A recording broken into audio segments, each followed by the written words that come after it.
Pour mettre la personne dans de bonnes dispositions, parlez déjà de tout ce qu'elle a bien fait parce que forcément, il y a des choses dans ce qu'elle a fait qui sont bien. Donc, pensez à ça, ça va vous mettre vous-même déjà dans une dynamique un peu plus positive de juste focaliser sur les choses qui ne vont pas. Et puis, vous enchaînez non pas avec un mais, vous ne dites pas bon ben tout ça c'est très bien, mais parce que ça va casser la dynamique positive, mais plutôt avec un bonjour à tous amis indépendants entrepreneurs, j'espère que vous allez bien. Aujourd'hui on va parler d'un sujet qui nous touche tous. On a tous dans notre entourage des personnes dont on attend de prendre en charge des sujets et parfois ces personnes font des erreurs, elles oublient, elles se loupent, que ce soit un conjoint, un collaborateur, un partenaire, un collègue. Et donc, je vais vous donner 5 conseils pour gérer au mieux ces situations. Alors, quand ça nous impacte, clairement, ça a tendance à passablement nous énerver puisque parfois, ils peuvent faire des erreurs mais que ça ne concerne qu'eux. Mais en l'occurrence, on va vraiment parler là d'erreurs, de loupés qui vont nous impacter nous. Et en fait, pourquoi je parle de ça? Parce que en fait, vendredi dernier au matin, on a fait un atelier de co-développement Youmento. Alors, si vous ne savez pas ce que c'est un atelier de co-développement, je vous invite à aller voir cette vidéo en haut à gauche. Et voilà la problématique de la personne qui est passée lors de cette session, c'est comment arrêter de gaspiller 50% de mon temps à repasser derrière mes collaborateurs pour corriger leurs erreurs. Je ne vais pas détailler le contexte davantage pour des raisons évidentes de confidentialité. Mais par contre, je vais parler des solutions et des conseils qui en sont ressortis, qui ont été remontés de par l'ensemble des personnes qui étaient présentes et donc de l'intelligence collective qui a été mise en œuvre lors de cet atelier. Alors, les conseils ne s'appliquent pas seulement à un manager ou à un chef d'entreprise, ils concernent en fait tout le monde. C'est vraiment pour ça que je le disais au début de la vidéo que ça concerne tout le monde parce que ça marche aussi avec des partenaires, des conjoints, des collègues, des fournisseurs, etc. Alors, premier conseil, ne pas intervenir en sauveur. Alors, pour ma part, j'ai fait cette erreur pendant longtemps. Intervenir en sauveur, ça donne une opinion positive de soi-même. Ça flatte l'ego, mais c'est très mauvais en fait pour le relationnel. Je vous invite à aller vous renseigner sur le triangle de Karpman. Je vous mets le lien dans la description vers Wikipédia où dit aussi le triangle dramatique. En intervenant en fait en sauveur, vous rabaissez la personne et vous pouvez aussi vous transformer en fait en bourreau.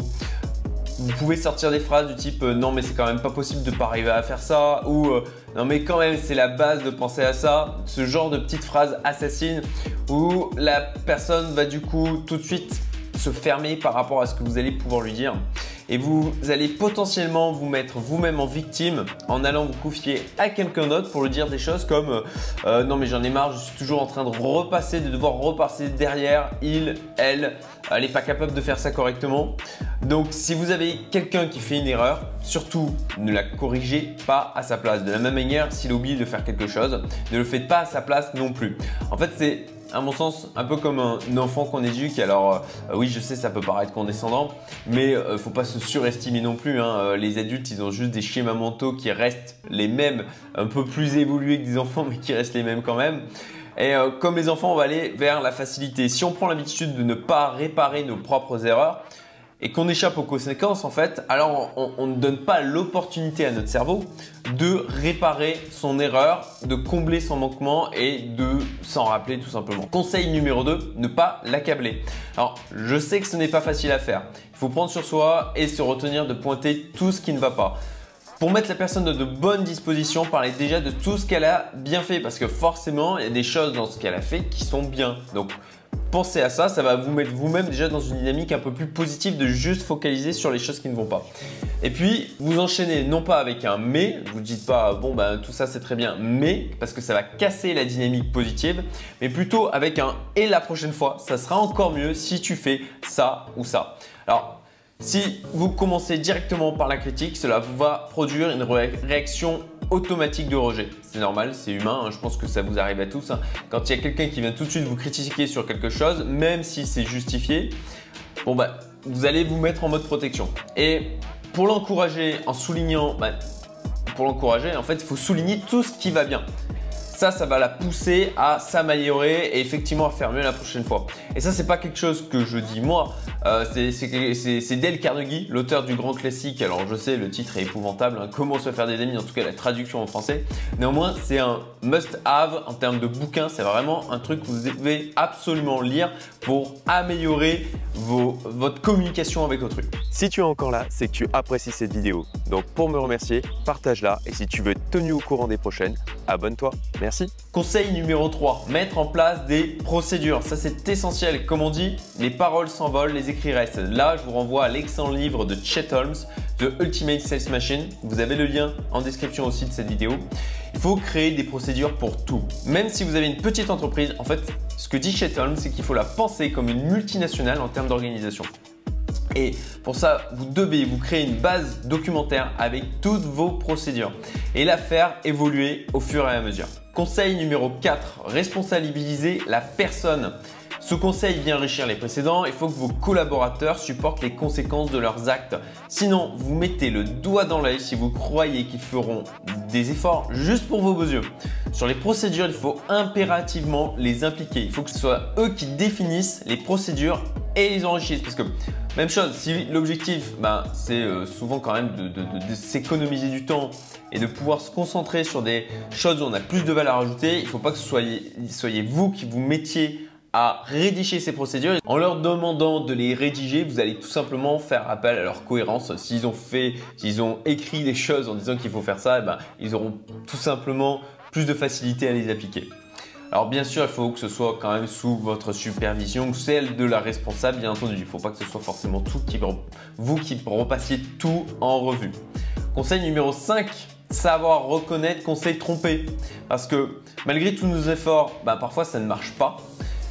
Et parfois, en final, c'est au recrutement que l'on s'est planté. Et dans ces cas-là, changez de poste la personne ou licenciez-la, ne la gardez pas.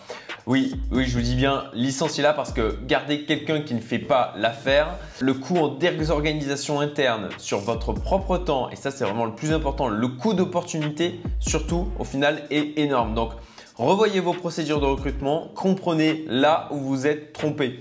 Le recrutement, c'est à la base de tout, c'est vraiment essentiel. Et ça, c'est vraiment une compétence que vous devez absolument acquérir, la capacité de vous entourer de personnes qui correspondent à vos attentes, qui vont être autonomes et qui vont bosser correctement. Et bien sûr, il y aura toujours des choses à ajuster, mais ça, c'est votre boulot aussi de manager, de faire en sorte, et aussi de chef d'entreprise, de personnes qui mettent en place des organisations qui fonctionnent, parce que c'est aussi la valeur ajoutée d'un chef d'entreprise, c'est de mettre en place des organisations qui fonctionnent bien, de mettre en place les rouages qu'il faut pour pouvoir produire de la valeur.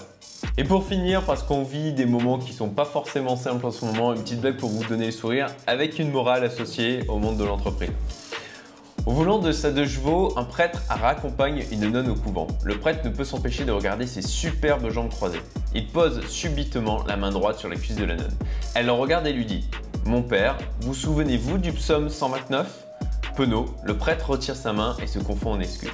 Un peu plus loin, rongé par la tentation, il profite d'un changement de vitesse pour laisser sa main effleurer la cuisse de la nonne, qui lui redemande « Mon père, vous souvenez-vous du psaume 129 ?» Il rougit une fois de plus et retire sa main, balbutiant une excuse. Les voilà arrivés au couvent. La nonne descend de la voiture sans dire un mot. Le prêtre, pris de remords pour son geste déplacé, se précipite sur la Bible à la recherche du psaume 129. Psaume 129, allez de l'avant, cherchez toujours plus haut, vous trouverez la gloire. Et la morale, au travail, une bonne connaissance des procédures est recommandée pour atteindre les objectifs. Allez, j'espère que ça vous a plu, je vous dis à très bientôt. Si tu as aimé cette vidéo, tu aimeras aussi les emails privés que j'envoie toutes les semaines, avec notamment des extraits du contenu exclusif provenant de la communauté Youmento. Le lien est en description, abonne-toi, à très vite.